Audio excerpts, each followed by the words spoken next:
नमस्कार शेतकरी मित्रांनो, आमच्या कृषीधन या नव्यानच सुरू झालेल्या युट्यूब चॅनल मध्ये आपल्या सगळ्यांचं मनपूर्वक हार्दिक स्वागत। आमच्या या युट्यूब चॅनलच्या माध्यमातून शेती विषयक अत्यंत महत्त्वाच्या आणि माहित नसलेल्या बऱ्याच गोष्टी या चॅनलच्या माध्यमातून आम्ही आपल्यापर्यंत पोहोचवणार आहोत। आणि आजच्या या चॅनलच्या पहिल्याच भागामध्ये आपल्या सोबत आहेत श्री नंदी केदारेश्वर शेतकरी उत्पादक कंपनीचे संचालक अवी महाजन यांचं आपल्या या युट्यूब चॅनल मध्ये खूप स्वागत। आणि आजच्या या पहिल्या भागामध्ये आपण विविध प्रश्नांवरती, शेती संबंधित विविध प्रश्नांवरती, वेगळ्या विषयांवरती आज आपण चर्चा करणार आहोत।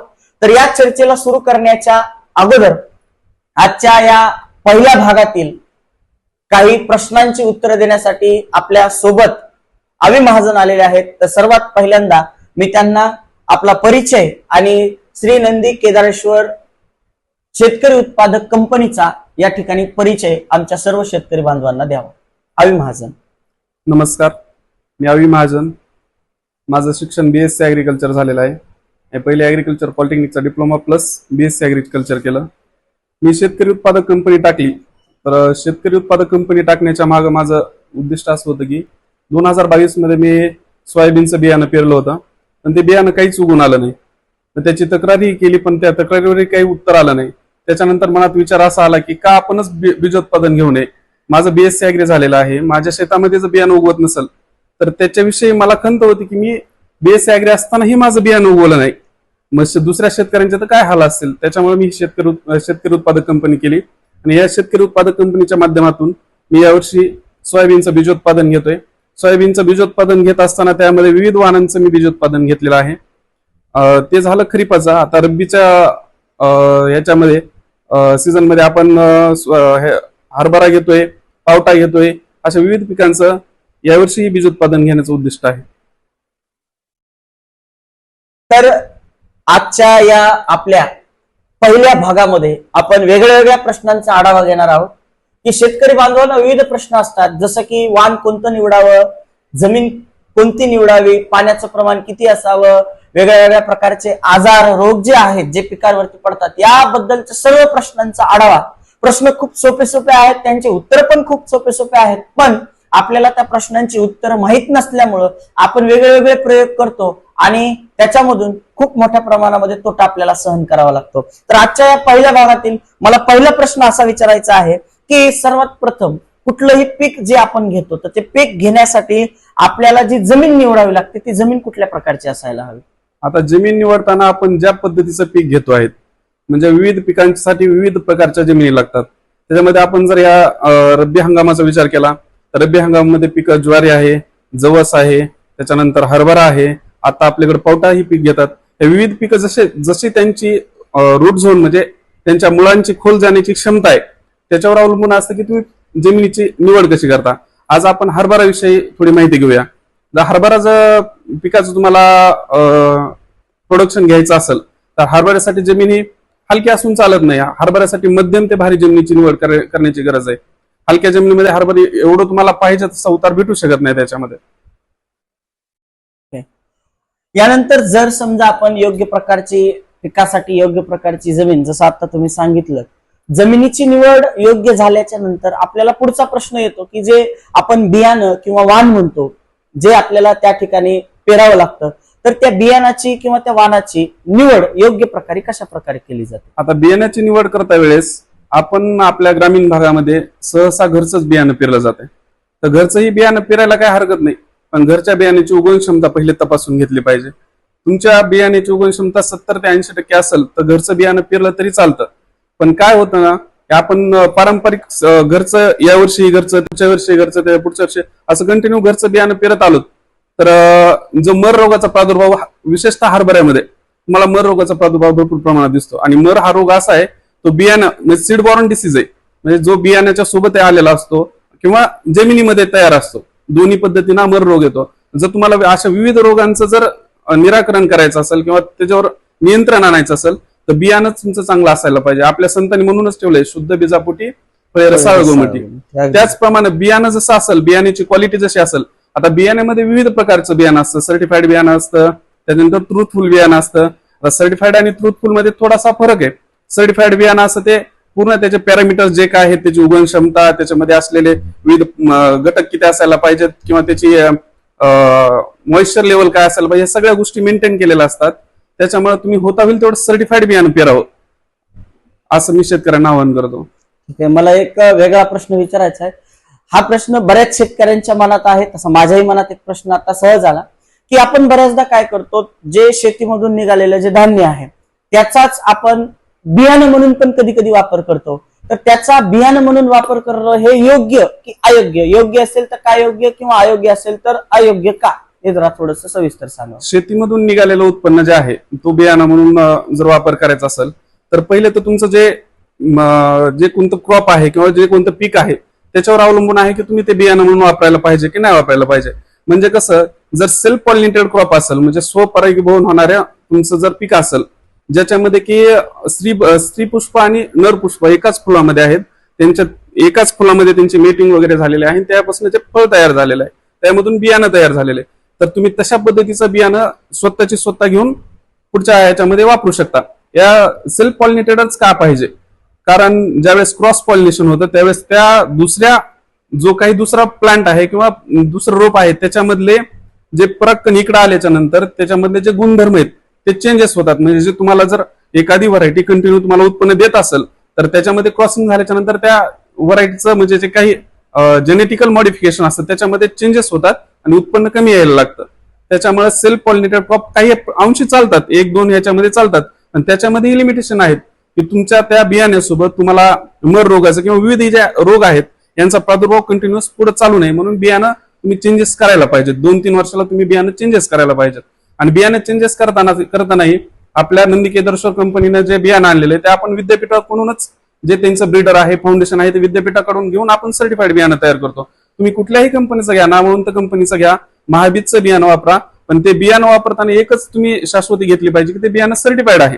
सर्टिफाईड बियाणं तुम्ही कुठलंही वापरलं तरी काहीही अडचण येणार नाही त्याच्यामध्ये, आणि त्याचं बियाणं धरून तुम्ही पुढचं 1 वर्ष वापरू शकता त्याचं बियाणं. अगदी बरोबर. कारण बऱ्याच शेतकऱ्यांच्या मनात हा प्रश्न आहे की गेल्या वर्षी जे आपण धान्य काढलेलं आहे की त्याचाच वापर आपण बियाणं म्हणून करायला पाहिजे की नाही करायला पाहिजे. तर आता सरांनी सांगितल्याप्रमाणे या प्रश्नाचं उत्तर नक्कीच आपल्या सर्वांना या ठिकाणी मिळालेलं असेल. आता पुढच्या प्रश्नांकडे वळतोय, पण तत्पूर्वी आपण बघत आलो की ज्या शेती करण्याच्या ज्या काही वेगळ्या वेगळ्या पद्धती आहेत, परंपरेनुसार आलेल्या काही जुन्या पद्धती आहेत, त्याचबरोबर आताच्या आधुनिक काळामधील सुद्धा काही तंत्रज्ञान आपण शेतीमध्ये वापरतो.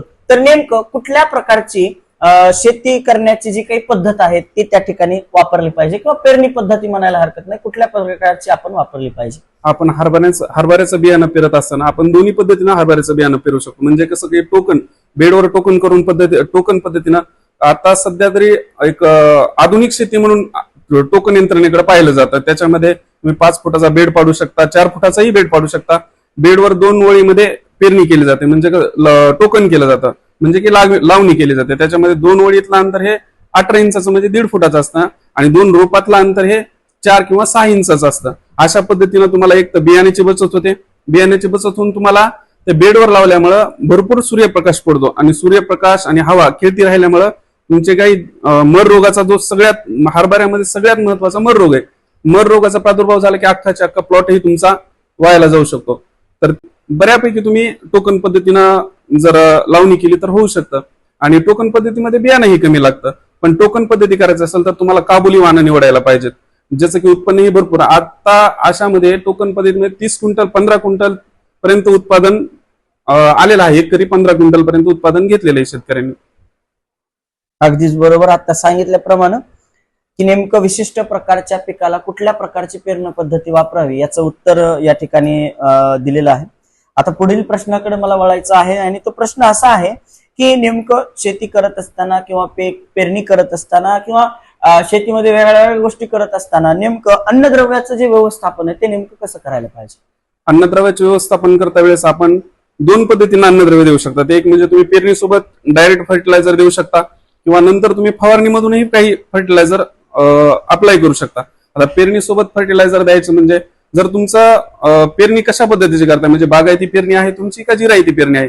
जर बागायती पेरणी असेल तुमची तर तुम्ही 10-26-26 देऊ शकता, किंवा 12-32-16 देऊ शकता. हे 2 पोते म्हणजे 10-26 घेतलं तर ते 2 पोते प्लस त्याच्यासोबत सल्फरची एक बॅग, आणि 10-26 पेरत असेल तर ते 2 पोते प्लस त्याच्यासोबत सल्फरची बॅग, हे बागायतीसाठी. आणि जिरायतीसाठी जर तुम्ही करत असाल तर 20-20 013 खत तुम्ही देऊ शकता, अगदी बरोबर. एकरी एक बॅग. कारण बऱ्याच शेतकऱ्यांना पीक पेरल्याच्या नंतर नेमकं अन्नद्रव्याचं म्हणजे थोडक्यात खतांचं वगैरे काय प्रमाण ठेवायला पाहिजे, कोणतं खत द्यायला पाहिजे, कशा पद्धतीत द्यायला पाहिजे, पेरते वेळेसच द्यायला पाहिजे का नंतर द्यायला पाहिजे, तर या विविध प्रश्नांचं उत्तर मला वाटतं या ठिकाणी आपल्याला या सरांनी दिलेलं आहे. यानंतर पुढील प्रश्नाकडे वळायचं. आता कधी कुठलंही पीक घेतलं तर त्याच्यासाठी पाणी हा खूप महत्वाचा घटक आहे. आताच आपण खताबद्दल बोललो, जमिनीच्या सुरुवातीच्या पीक पेरणीच्या वेळेसच्या जमिनीच्या बद्दलच सुद्धा आपण या ठिकाणी चर्चा केली. आता पुढील एक महत्वाचा घटक आहे आणि तो घटक म्हणजे पिकासाठी पाणी खूप महत्वाचं आहे. तर ते पाणी जे आहे तर पिकाला पाण्याचं प्रमाण कमी जरी झालं तरी पिकाचं नुकसान होतं, पाण्याचं प्रमाण जास्त जरी झालं तरी पिकाचं नुकसान होतं. तर नेमकं पाण्याचं व्यवस्थापन ज्यावेळेस आपण पीक घेतो त्यावेळेस कसं असायला पाहिजे? आपण हरभऱ्याच्या विषयी माहिती घेत आहोत. तर हरभऱ्यामध्ये पाणी जर तुमच्याकडे एक पाणी अवेलेबल असेल तर तुम्ही डायरेक्ट जो काही हरभऱ्याचा घाट आहे तो भरण्याच्या अवस्थेमध्ये जरी पाणी दिलं तरी चालतं, किंवा तुमच्याकडे 2 पाण्याची जर अवेलेबिलिटी असेल किंवा तुम्ही 2 पाणी देऊ शकत असाल तर एक फ्लोरोच्या अवस्थेमध्ये ज्यावेळेस फुलं लागतात हरभऱ्याला त्यावेळेस एक पाणी द्या, आणि त्याच्यानंतर घाटात ज्यावेळेस पक्व होतोय त्या घाटाच्या पक्व होण्याच्या अवस्थेमध्ये दुसरं पाणी दिलं तरी चालतं. आणि पाणी देता वेळेस विविध पद्धती आहेत पाणी देण्याच्या. त्याच्यामध्ये तुम्ही फ्लड इरिगेशन म्हणजे तुम्ही असं मोकट पाणी देऊ शकता. त्याच्यानंतर तुम्ही स्प्रिंकलर आलेले आहे, आधुनिक पद्धतीने स्प्रिंकलर आहे, ड्रीप आहे. जर तुम्ही बेडवर तुमचं हरभऱ्याचं उत्पादन घेत असाल तर तुम्ही ड्रीप जरूर वापरा. ड्रीप वापरल्यामुळे तुम्हाला एकतर ड्रीप मधनं खतं सोडता येतील आणि पाणी जितकं पाहिजे तितकं त्या हरभऱ्याला देता येईल. आणि स्प्रिंकलरचाही तुम्ही चांगल्या पद्धतीने वापर करू शकता. आता आपल्या इकडे एक गैरसमज आहे, स्प्रिंकलर हरभऱ्यामध्ये वापरावं का नाही वापरावं.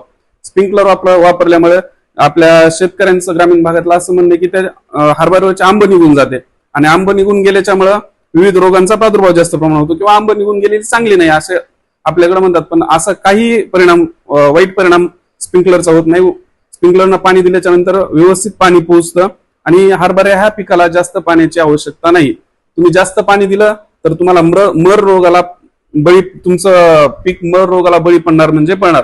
जितकं कमी प्रमाणात पाणी देता येईल तेवढं कमी प्रमाणात पाणी. अगदी बरोबर. कारण बऱ्याच शेतकऱ्यांना प्रश्न असतो की जर समजा आता उदाहरण आपण हरभऱ्याचं घेतलेलं आहे की त्या हरभऱ्याच्या पिकाला नेमकं किती पाणी द्यायला पाहिजे, आणि जर जास्त पाण्याचं प्रमाण झालं तर आत्ताच सांगितलं की मर नावाचा आजार त्याच्यावरती काय प्रादुर्भाव त्या ठिकाणी होऊ शकतो आणि खूप मोठ्या प्रमाणामध्ये नुकसान होऊ शकतं. आणि स्प्रिंकलरच्या बाबतीत पण एक अति महत्वाची गोष्ट सरांनी सांगितली की स्प्रिंकलरचा वापर केल्यामुळे आपल्याकडे जी एक अफवा आहे म्हणायला हरकत नाही की ज्याच्यामधून त्या पिकाचं नुकसान होतं, पण स्प्रिंकलरचाही वापर करून आपण जर त्या हरभरा या पिकाला जर पाणी दिलं तर कुठल्याही पद्धतीचं नुकसान त्या ठिकाणी होऊ शकत नाही. आणि आजच्या या भागातला मला शेवटचा प्रश्न विचारायचा आहे की नेमकं आता या सर्व गोष्टी आपण एकदम पिकाच्या लागवडीपासून पिकाच्या संगोपनापर्यंत बघितला, पण याच्यामध्ये आणखीन एक पिकाचं नुकसान करणारी गोष्ट असते आणि ती म्हणजे कीड. पिकाचं नुकसान करणारी गोष्ट असते आणि ती म्हणजे कीड आणि त्याच्यावर पडणारे वेगळे आजार किंवा रोगराई म्हणायला हरकत नाही. तर नेमकं कीड असतील किंवा वेगळे जे त्या पिकावरती रोग पडणार आहेत किंवा पडणार असतील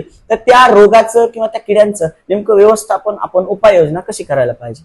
आता रोग आणि कीड हे 2 वेगवेगळ्या बाजू आहेत किंवा वेगवेगळे घटक आहेत. ज्यावेळेस कीड म्हणताल तुम्ही तर किडीमध्ये घाट्याळी हा सगळ्यात महत्वाची कीड त्याच्यावर पडते. आणि रोग म्हणताल तर रोगामध्ये जो की आपण आता बघितला मर रोग. घाट्याळीचं नियंत्रण करण्यासाठी तुम्ही पहिल्या वेळेस इमामेक्टिन बेन्झोएट नावाचं जे काही आपलं रासायनिक कीटकनाशक आहे याचा वापर करायला पाहिजे. याच्यानेही कंट्रोल होत नसेल तर क्लोरॅन्टिनिलिपोर नावाचा जो घटक आहे जो की आपल्याकडे कोरझिन नावानं भेटतो त्याची फवारणी करायला पाहिजे. त्याच्यासोबत साप किंवा कुठलंही एक बुरशीनाशक तुम्ही वापरा जेणेकरून तुमचा मर रोगचाही त्याच्यामध्ये कंट्रोल होईल, नियंत्रण होईल त्याच्याने. अगदीच बरोबर. अशा सोप्या आणि तितकेच त्या प्रश्नांची सोपी उत्तर आजच्या या पहिल्या भागामधून आपण जाणून घेतलेले आहेत. आणि आजचा हा पहिला भाग या ठिकाणी संपतो, पण आपण पुढच्या भागामध्ये अशाच विविध अति महत्वाच्या सोप्या प्रश्नांची उत्तर जाणून घेणार आहोत. आजचा हा आपला भाग कसा वाटला हे आम्हाला कमेंट मध्ये नक्की कळवा. आणि जर या चॅनलवर तुम्ही नवीन असाल तर चॅनलला सबस्क्राईब करायला विसरू नका. धन्यवाद सर. आजच्या या कृषीधन या युट्यूब चॅनल मधील पहिल्या भागामध्ये आपण विविध प्रश्नांची या ठिकाणी आमच्या सर्व शेतकरी बांधवांना माहिती दिली, त्याबद्दल आपले खूप खूप धन्यवाद. भेटूयात पुढच्या भागामध्ये. धन्यवाद. धन्यवाद.